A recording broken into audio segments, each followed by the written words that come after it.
আম্মা একটা পলিথিন ভর্তি একটা পেপার এখানে ঝিল মেরে রাখছে, পরে বলতেছে না এটা তোর কাছে রাখ। তো আমি এটা অবহেলা করে অযত্নে এটারে ভাবছি কিছুই না, তা আমিও ঢিল মেরে লিচে রেখে দিছি। কান্দেন না, আগে বলেন, মন খারাপ করেন না। নিচে রেখে দেওয়ার পর আম্মা বলতেছে কি রে এটা খুলে দেখবি না। তো আমি আসলে এটারে মানে মোটামুটি অবহেলা করেই এটার ভিতরে কি হইতে পারে, হয়তো বা সকালে নাস্তা খাই নাই, আম্মা মনে হয় আমাদের নাস্তাটা একটু নিয়ে আসছে। তো বলতেছে ঠিক আছে আমি যাই, তুই পরে দেখিস। পরে বিদ্যা আম্মা চলে গেছে, আমিও বিধি ছিলাম। তো যখন আমি ফ্রি হই তখন এটা আমি নেই, নেওয়ার পরে তারপরে আমি বাসগুলো খুলি, খোলার পরে দেখি টাকানা দামের একটা পলিথিনের ভিতরে মোড়ানো মোড়ানো। তারপরে দেখি এটার ভিতরে তাই 30,000 টাকা। তো ভাবলাম আম্মা মনে হয় বুঝতে পারছে সেই 2021 সালের মতো যে আমার টাচ মোবাইলটা চুরি হয়ে গেছিল দোকান থেকে। এখন আমার বাটন মোবাইলটাও চুরি হয়ে গেছে। আম্মা হয়তো বা বুঝছে, জানছে, এই পরবর্তীতে আম্মা 30,000 টাকা আমার জন্য নিয়ে আসছে। কিন্তু আমরা ছেলেমেয়েরা সবসময় মা বাবাকে সবসময় অবহেলা করি। আমাদেরকে ওরা যেভাবে লালন পালন করে খাওয়াই, বড় করে, যত্ন করে, আদর করে, স্নেহ করে, মমতা দিয়ে পৃথিবীতে আগলে রাখে, কিন্তু আমরা সেইভাবে কান্দেন না কাকা। আমরা আমাদের বাবা মাকে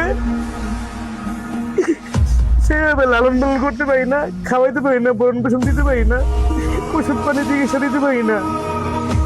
কিন্তু আমাদের সকলেরই উচিত আমাদের মা বাবা আমাদেরকে যেভাবে লালন পালন করে তাদেরকে দেখভাল করে, টেক কেয়ার করে, খেয়াল করা। কিন্তু আমরা প্রতি মুহূর্তই আমাদের বাবা এবং আমাদের মাকে অবহেলা করি। এই যে আমিও অবহেলা করেছিলাম, কিন্তু আমার আম্মা আমার জন্য কত বড় গিফট নিয়ে আসছে। ছেলের মন খারাপ, কতগুলো টাকা নিয়ে আসছে। সে কাজে আসলে আমি স্পিচলেস, বাকরুদ্ধ, মুখ দিয়ে জবান দিয়ে আর বলার মতো আর কিন্তু বাসা নাই। এই অশ্রুই চোখের পানি কান্নাই বলে দিবে আসলে বাবা মাকে আমি কতটুকু ভালোবাসি। মহান আল্লাহ তাআলা আমার আম্মাকে নেক হায়াত দারাজ করুক, সুখে রাখুক, শান্তিকে রাখুক, সুস্থ রাখুক।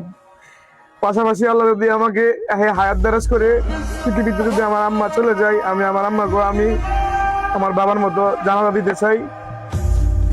আর আসলে অনেক কিছু বলার ছিল, অনেক কিছু বলার আছে, সব কিছু আসলে বলা যায় না।